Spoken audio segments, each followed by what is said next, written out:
Oh là les footballeurs, voilà, la vidéo commence. Vidéo d'avant-match, Barça, Mallorca. Donc en gros, après les deux défaites, donc les trois défaites successives que nous avons subies au Camp Nou. Donc ce match est vraiment, ce match, il faut qu'on gagne. Déjà, je vais vous expliquer. Donc la partie suivante, on va faire trois parties. Je vais parler de l'enjeu du match, je vais parler des infos du match, donc les informations qui concernent le match, et ensuite la troisième partie va concerner les compos probables et voilà les joueurs qui peuvent figurer parmi la composition de départ. La vidéo commence maintenant. Voilà. Après les trois défaites, je pense qu'on va finir avec cette série de défaites. Donc ça fait déjà trois défaites successives et c'est pas bon pour nous, d'autant plus qu'on était dans une bonne lancée. On était en train de gagner, jusqu'à ce que voilà, ça commence d'abord avec Alaves, après Levante et ainsi de suite, jusqu'à ce que voilà, Rayo de Vallecano. Donc le match où on disait que voilà, Barcelone a un match de retard. Vous vous souvenez, ça fait quand même longtemps qu'on parlait de ce match en retard. Mais malgré ça, on n'a pas pu gagner. Donc je pense que cette fois-ci, il y en a quand même un peu trop.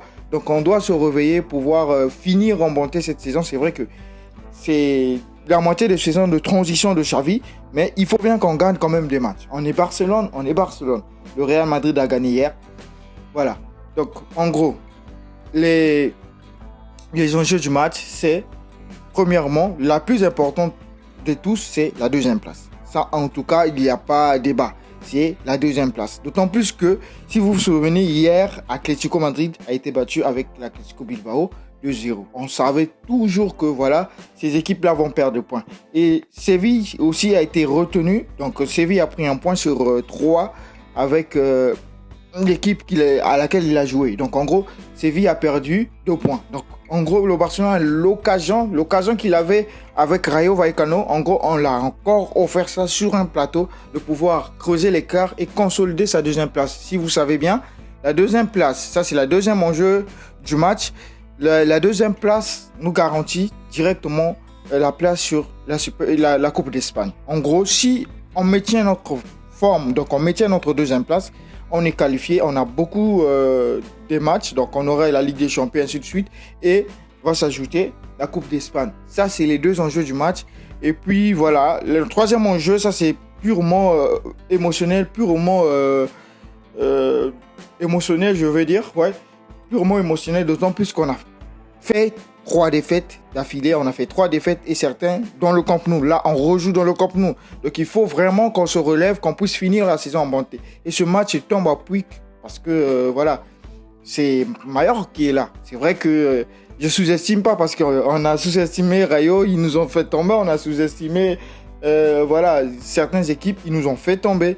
Et je pense que cette fois-ci, il faut bien qu'on se relève. Donc, le Barcelone doit gagner ce match pour pouvoir gagner en confiance et revenir dans voilà, le haut standing qu'il était au début. Donc, et continuer en fait la lancée donc, pour terminer la saison en bonté. Il reste quelques journées. Donc, je pense que ça nous fera du bien une victoire comme ça. Voilà, donnée comme ça. Voilà. Sur le tableau, on peut voir le Real. Déjà, pratiquement, il est champion. Donc, en gros, on doit respecter le champion parce qu'on n'en parle plus de Real. Séville, 64 points. Barcelone, 63 points. Atlético Madrid, 61 points. En temps normal, Barcelone, s'il gagne, ça s'ajoute 6. Donc, il est à 66 points. Et avec différence de 2 points avec le Séville. On va être différence de 5 points avec l'Atlético Madrid. Du coup, ça fait beaucoup pour nous déjà. Ça nous rassure, même si on fait un match nul. Ça ne va pas vraiment nous déranger. Mais il faut bien qu'on gagne le reste des matchs. Ça, c'est une hypothèse. Ça, c'est, voilà. Je n'exclus pas ça.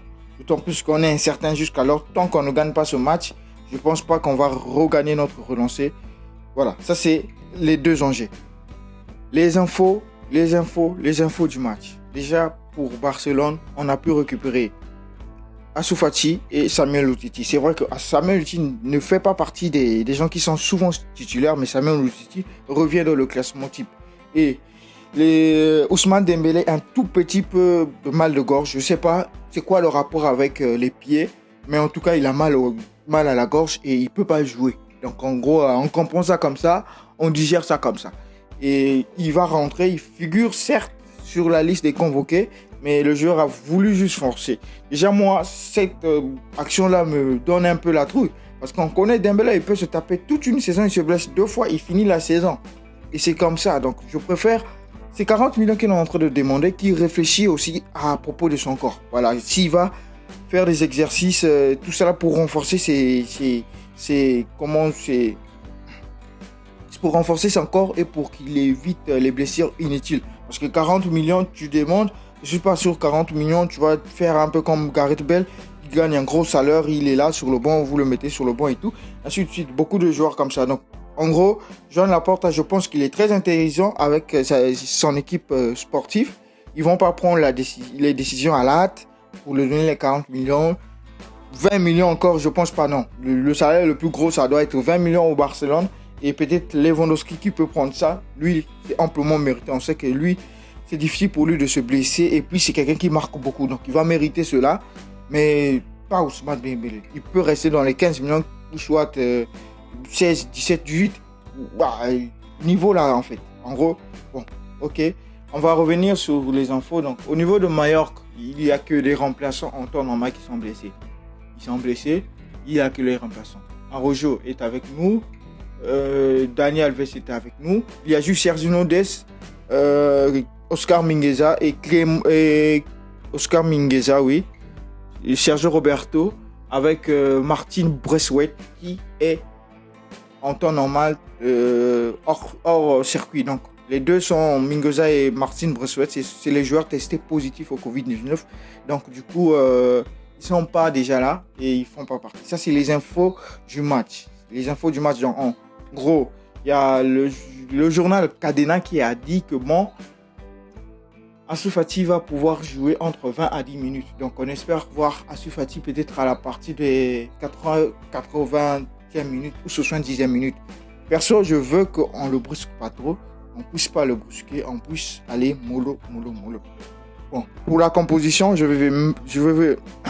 pour la composition, en fait, je vais vous mettre une image là pour pouvoir vous donner mon avis sur la composition. Je pense que c'est le plus raisonnable, d'autant plus que ça c'est...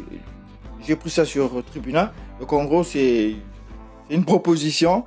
C'est pas sûr que ça soit ça, mais déjà Dembélé hors service. Adama, lui, commence. En temps normal, Daniel Alves en championnat, il commence toujours sa zone de hors service. Jordi Alba, je pense qu'il y aura la transition, mais avec qui? Donc en gros, il est là. Et Frankie de Jong, il a eu un pétard la fois dernière au match passé parce qu'il s'est plaint que c'est lui qui est sorti en premier. Donc en gros, je pense qu'il est titulaire. Busquets, ok, on ne le touche pas. Gavi, ok, lui aussi on ne le touche pas. Mais j'aurais préféré que Gavi et Riqui Puig puissent faire des transitions parce que c'est des deux joueurs prometteurs, c'est des espoirs. Et si tu donnes à un seul, tu ne donnes pas à l'autre, c'est pas bon. Si tu ne donnes pas à l'autre, c'est pas bon. Tu donnes pas Gavi, c'est pas bon du tout. Donc je préfère que Nico, lui aussi j'ai oublié de dire, lui aussi il est hors service. Donc en gros, Riqui Puig a plus de chances de gagner. Parce que c'est le joueur avec lequel qui profite le plus la blessure de Nico et de Pedri. Donc en gros, il risque d'avoir du temps de jeu. Mais à quel moment? Xavi ne va pas le mettre à la 80e minute. C'est quelqu'un qui n'a pratiquement pas du temps de jeu. Donc si le match est plié d'avance, je préfère que Xavi fasse une transition. Gavi sort et il donne. Et si Gavi n'arrive toujours pas, dès la deuxième période, il change. C'est comme ça qu'on gagne les matchs. En réagissant vite. On voit un peu avec Florentino Pérez, il réagit vite et ça marche bien. Guardiola, il réagit vite et ça marche bien. C'est comme ça. C'est comme ça qu'il faut réagir. Vite et vite. Voilà. Je pense que c'est tout pour aujourd'hui. On a Aubameyang qui est là. Il y a potentiellement, donc du côté de Ferran Torres, il y a des médias qui sont en train de dire que c'est possible qu'ils font la transition parce que c'est sûr que Xavi a eu vent en fait de ce que les gens disent de Ferran Torres. C'est un débrouillard. Voilà. C'est un débrouillard et je pense qu'il a écouté ça et il va pouvoir, parce que lui aussi il sait que s'ils sont tête à ça, on va dire que c'est sa faute si le Barça perd et si c'est sa faute si voilà, le gars il rate tout le temps parce qu'il ne le donne pas des sanctions disciplinaires. Je pense que Memphis Depay peut commencer à sa place, ainsi de suite. Mais moi j'aurais préféré, si Dembélé était au point, Dembélé du côté de Ferran et Adama du côté droit. Donc en gros ça va donner un peu plus de vitesse des deux côtés. Voilà, donc en gros, c'est terminé. Merci de vous abonner. Voilà, on attend le match, vidéo après match aussi. Je vais faire une petite vidéo, ça ne vous coûte rien, on discute, c'est comme ça, on échange. Laissez en commentaire ce que vous pensez du classement, laissez en commentaire ce que vous pensez de tout ce que j'ai dit sur le match. C'est libre à vous de discuter, libre à vous d'échanger. Et certainement d'autres vont tomber sur des commentaires. Et moi aussi, ça va vraiment m'aider dans tout ça là. Et voilà, je pense que on se quitte ici. Merci, ciao.